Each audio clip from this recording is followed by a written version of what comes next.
Bonjour à tous. Je vais donc vous présenter ce travail sur l'hypertension induite par les antidépresseurs qu'on connaît bien tous, que sont les inhibiteurs de recapture de la sérotonine, à partir de deux bases de pharmacovigilance, un travail qu'on a eu la chance de publier cette année.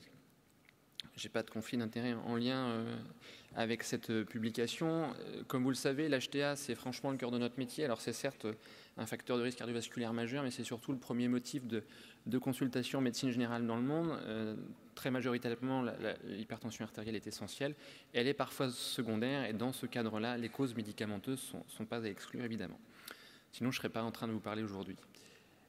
Concernant par ailleurs les patients dépressifs, on sait qu'il y a plus d'HTA non contrôlés chez ces patients-là. Et donc on ne connaît pas trop l'impact des antidépresseurs on connaît l'impact des antidépresseurs sur l'HTA quand on parle d'IMAO tricyclique, mais pour autant, le lien entre les IRS et l'HTA est plus controversé. L'idée ici, c'était de regarder ce lien justement entre HTA et IRS dans deux bases de pharmacovigilance. Et l'idée, c'était de se dire, s'il y a un lien, est-ce que c'est un effet de classe ? Dit autrement, est-ce qu'on condamne les IRS comme pourvoyeurs d'hypertension artérielle ? Pour tenter de répondre à ça, on a utilisé deux bases de pharmacovigilance qui sont très très complémentaires. Vigibase, qui est la base de l'OMS, qui répertorie toutes les bases nationales en fait de pharmacovigilance, et puis une base plus spécifique qui est la vôtre, la base française. Et on a fait deux travaux complémentaires dans ce cadre-là. Dans Vigibase, on a fait une étude cas-non-cas, qui est une étude de disproportionnalité. Et puis, dans la base nationale, on a fait juste une description de cas. La base française a un atout majeur, c'est qu'il y a une description clinique réellement des cas qu'il n'y a pas dans les autres bases. L'effet indésirable, ce qu'on regardait évidemment, c'était l'hypertension, codée en classification MEDRAC, une classification classique des effets indésirables. Et puis les médicaments, donc ici les IRS, on a utilisé la classification ATC, qui est une classification là aussi internationale. Concernant la base Vigibase, pour le coup, on a pris tous les cas depuis 1968, quel que soit le statut, avec par ailleurs, donc c'est 17 millions de cas quand même, donc c'est quelques lignes sur un tableau Excel, ce qui peut être un peu compliqué parfois à gérer d'ailleurs, avec quel que soit le statut en fait de ces cas, avec un témoin positif qui était le célicoxib, bien connu pour donner des hypertensions artérielles.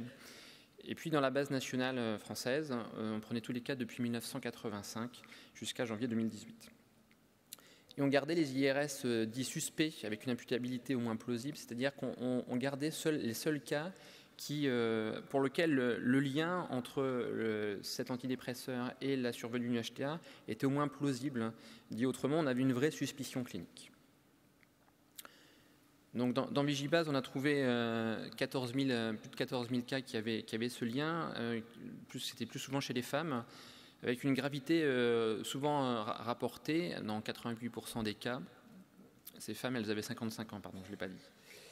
Et avec une mortalité globale d'un peu moins de 10%, avec des taux d'hospitalisation assez fréquents, plus de 50%. Et dans 11% des cas, cet effet indésirable déclaré était déclaré comme non grave. Et puis il y avait certaines quand même comorbidités dans ce cadre-là. Ce n'était pas forcément des HTA isolés. C'était souvent des patients qui avaient fait soit un infarctus ou un AVC. Et puis par ailleurs, dans 41% des cas, c'était des patients qui prenaient déjà des antihypertenseurs. Dans cette étude cas-non-cas, qui est une étude de disproportionnalité, vous pouvez rapprocher ça d'une étude cas témoins, où en fait les témoins ici ne sont pas des patients qui prennent le traitement et qui ne vivent de rien. Ce sont des patients qui certes prennent le traitement, mais font un effet indésirable autre que l'HTA. Et à partir de ça, on a pu montrer en fait que tous les IRS avaient un signal en lien avec l'HTA. Dit autrement, il est potentiellement possible que ces médicaments donnent une hypertension artérielle. Par ailleurs, alors c'était vrai pour l'ensemble de la classe, mais aussi pour chaque médicament. Et puis on validait la méthode avec notre témoin positif qui, pour le coup, était positif. Dans la base nationale, on avait eu 24 cas, ce qui peut être un peu surprenant en fait, vu l'utilisation fréquente de ces traitements, de lien entre l'IRS et l'HTA, avec là aussi une prédominance féminine, avec un âge moyen très proche. Et le délai d'apparition de cette HTA a été entre 1 jour à 4 mois, avec une médiane à 6 jours. Ces cas étaient graves dans plus de 2 tiers des cas. Et Et dans 42% des cas, les patients étaient déjà traités pour une HTA. Dit autrement, ce ne sont pas forcément des patients qui sont normotendus initialement, qui deviennent hypertendus dans le cadre du traitement, mais ça peut être aussi un déséquilibre de quelqu'un qui est déjà traité, avec une évolution très souvent favorable. Ainsi, l'association entre IRS et HTA, on a tenté de la montrer, et je vais revenir sur ce point, avec un profil de patient assez bien défini. C'est plutôt une femme de 55 ans. Ça peut être dans le cadre d'une HTA de novo, une aggravation d'une HTA connue. Il y a quelques travaux dans ce contexte-là, mais qui sont très discordants. Alors, quand on parle de liens dans le cadre des faits indésirables, il faut quand même se poser la question de la physiopathologie. Dit autrement, on n'est pas là que pour faire la statistique. Quand on a 17 millions de lignes à un moment, les statistiques font qu'on peut avoir des liens qui se font par le hasard. Ils font quand même un peu de rationnel pharmacologique dans ce contexte-là. Et la sérotonine est connue pour être un vasoconstricteur. Et par ailleurs, on sait aussi qu'une inhibition de la synthèse de monoxyde d'azote dans ce contexte. Et donc finalement, on a un vrai rationnel scientifique derrière, fondamental, pour expliquer cette apparition de l'hypertension artérielle. Et puis, par ailleurs, est-ce qu'il n'y a pas aussi, avec ces traitements, une inhibition de la recapture de la noradrénaline, puisque la sélectivité en pharmacologie, c'est quand même quelque chose de très à caution. En tout cas, on se pose beaucoup de questions autour de ça, puisqu'on a vraiment l'impression, enfin en tout cas, on peut dire un peu spontanément que si les médicaments étaient si sélectifs, on aurait probablement moins d'effets indésirables. Notamment dans le cadre, ici, on sait que la venlafaxine, par ailleurs, est un pourvoyeur d'HTA. Donc les forces et les limites dans ce cadre-là, c'est une base de données à grande échelle, puisque là, il y a des cas qui sont rapportés par des médecins, qui sont rapportés par des patients, aussi par des avocats dans d'autres systèmes de santé, etc. Pour autant, c'est une échelle, c'est à grande échelle, puisque tous les pays où sont utilisés ces traitements, dont on dire partout, incrémentent cette base. Puis par ailleurs, c'est une étude Canonca, une étude validée avec l'utilisation d'un témoin positif dans ce contexte-là. Pour autant, se pose toujours la question de la sous-déclaration, puisque seulement 5% des effets indésirables sont déclarés. Donc, quelle est la part de la représentativité dans tout ça? Et puis, évidemment, il y a des données manquantes. Et puis par ailleurs, ici, on ne fait vraiment pas d'association, on regarde juste un signal en fait. On ne peut pas, à partir de ce type d'études, faire un lien direct, fort, causal entre un médicament et un effet indésirable. Par ailleurs, il n'y avait pas d'ajustement. Mais pour autant, alors c'est peut-être pour valider un peu notre point de vue, plusieurs études ont montré qu'il n'y avait pas forcément d'intérêt à faire un ajustement dans le cadre de ces études-là, que ce soit sur l'âge, le sexe, le pays d'origine des cas, etc.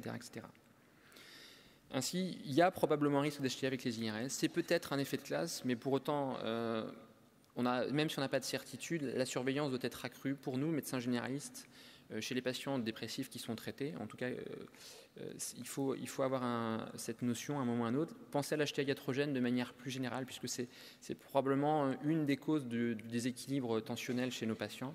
Et puis évidemment, il y a d'autres études à réaliser. On ne peut pas se satisfaire de ce seul travail.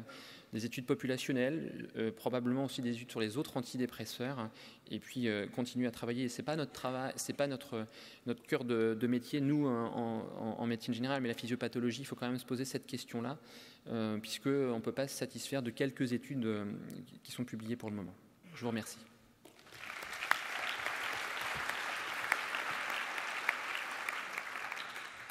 Je vais avoir l'honneur de Henri Partouche, la première question. Alors, on a du mal à envisager la quantité des risques liés aux IRS pour l'HTA. Parce qu'au départ, les patients sont les patients d'une base de pharmacovigilance, pas pour HTA, pour autre chose. Pour tout. Donc, le dénominateur, il est énorme. Et on prend cas non cas dans cette base. Donc là, effectivement, on a un risque relatif de 1,7 par exemple, mais on ne sait pas combien avait une HTA dans la base. C'est ça. Oui.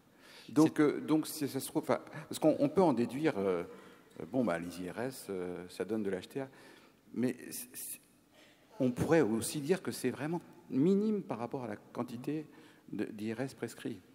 Et on n'a pas cette quantité, en risque absolu. On ne peut pas répondre à cette question, en tout cas. Non, vous avez tout à fait raison. Et effectivement, vous avez raison d'appuyer sur ce point qui fait un peu mal. Quand on se dit qu'on a une grosse base de 7 millions, on va quand même trouver des choses. On va trouver des choses. Ça ne s'appelle pas un lien causal. Ce qu'on va trouver, ça s'appelle un signal. On sait qu'il se passe quelque chose potentiellement. Mais il faut qu'on le confirme ailleurs, avec d'autres méthodologies, dans d'autres populations, avec des vrais témoins pour le coup, pour voir vraiment ce qui se passe. C'est toute la limite de ce type de méthodologie. Bonjour, Cyril Bègue, Angers, là en bas, toc. Bonjour. À quel point c'est l'IRS ou la dépression qui fait l'hypertension ? Je suis incapable de te répondre. Et pour autant, finalement, c'est une des questions qu'il faut se poser, effectivement. Mais est-ce que c'est pas une part d'anxiété aussi là-dedans, puisque les patients dépressifs sont aussi souvent des anxieux, et donc finalement des anxieux, mais aussi au sens physiologique du terme, du stress en fait. Donc avec la décharge d'adrénaline et la poussée tensionnelle qui va avec. Mais effectivement, tu as raison. Ça me rappelle quand même la relation HTA et prednisone, corticoïde. On nous avait dit que c'était dose dépendante. Est-ce que cette relation HTA et IRS n'est pas dose dépendante ? Je ne peux pas vous répondre de ça en fait, puisque les cas, et c'est une des limites de ces grandes bases de données, c'est vraiment de la big data. Alors c'est très séduisant sur le papier en disant qu'on va avoir beaucoup de cas et donc on va avoir pas mal de choses, mais souvent ce sont des cas assez mal décrits et donc on n'a pas la posologie quotidienne en fait. On ne sait pas combien ces patients prennent de traitement. La seule notion qu'on a, c'est on sait si on est dans du surdosage ou pas. C'est-à-dire qu'on sait si on est dans le cas d'une intoxication médicamenteuse volontaire ou pas, mais c'est tout. Mais on est incapable de dire, à partir de ces bases-là, quelle est la posologie quotidienne.